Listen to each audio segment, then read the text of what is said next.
Negotiations are underway in Albany, and an old idea has some new momentum thanks to a proposal in the state Senate. The Democratic leadership in the Senate wants to authorize the city to start a residential parking permit program.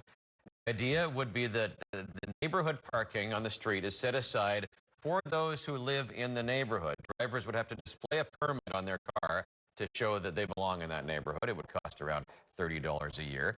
The state Senate estimates the program could raise $400 million in fees, which would be directed to improve transit service. State Senate Deputy Majority Leader Mike Gianaris joins me now. I'm surprised at the range of reactions from drivers here, because ultimately you're offering to set aside parking for them in their neighborhoods, but there are a lot of opposing views on this as well. Good morning. Good morning, Pat.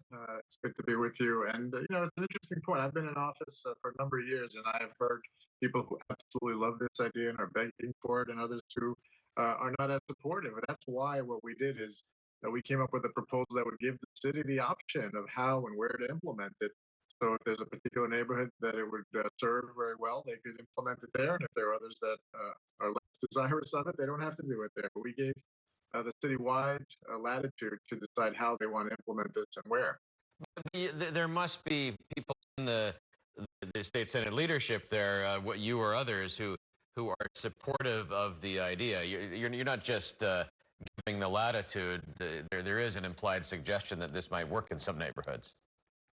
Yeah, well, look, I represent Western Queens, right? There's a lot of neighborhoods like my own where people from elsewhere come, drop their cars off in the morning, and hop the subway to get a quick ride into Manhattan.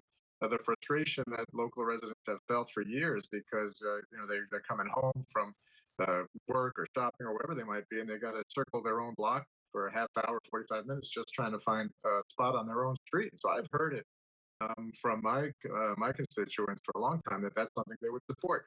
As you get further away and that dynamic is less prevalent in the city, it may be something that's less desired in those communities. But again, that is why we gave the city the opportunity. And this is about creating options. The funding for this would go towards helping the MTA dig out of the hole that it's been in since the ridership fell during the pandemic.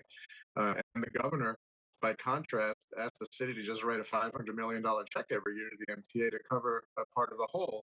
We're trying to give the city some options. They don't want to do that. The mayor has said he doesn't want to do that. Well, here's an idea that we had that will raise a comparable amount of money. That may be something that people can actually support. How does this mesh with the congestion pricing plan, which is yet to be implemented but is supposed to be implemented? One of the fears we have heard is exactly what you're talking about, that people who are outside the congestion zone, just on the fringe, will see all of this suburban commuting just to the point where they can get on the subway and continue into Manhattan. Well, that will certainly exacerbate the problem, but it's already happening, as I just pointed out. We don't have congestion pricing, but we have bridge and tunnel tolls. And in addition to the fact that people are just trying to avoid the traffic of crossing a river on a regular basis. And so we already have a situation where people are driving right up to where it becomes difficult or costly to drive and drop their cars off. And they are occupying spaces that communities and businesses would prefer to have for people to park other than commuters who are clogging up the streets.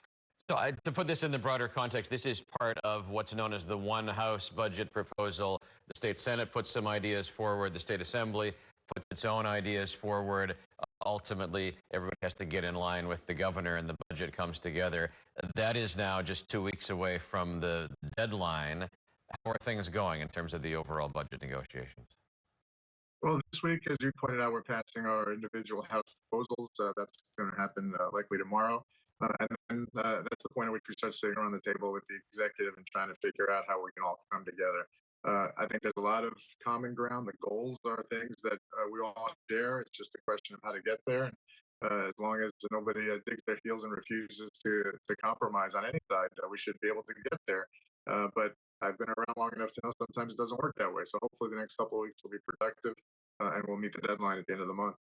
Leadership in the state Senate indicated that there are any absolutes that you will really dig in your heels on? Well, look, there's a number of things we have concerns about. I wouldn't be so definitive about anything. We're open to talking about things, but there are some aspects of the governor's housing proposal that a number of our colleagues who represent the suburbs are have serious concerns about. But what I was saying earlier is we all share the goal. So we all understand the need to build a massive amount of really affordable housing for New Yorkers because of the housing crisis we're in and the affordability crisis. It's just that the ways to get there is something that we have honest disagreements about, and hopefully we'll be able to figure those out. What's early yet? I guess as things get closer to April 1st, then the tension starts to rise. Thank you for being with us this morning. We appreciate the update.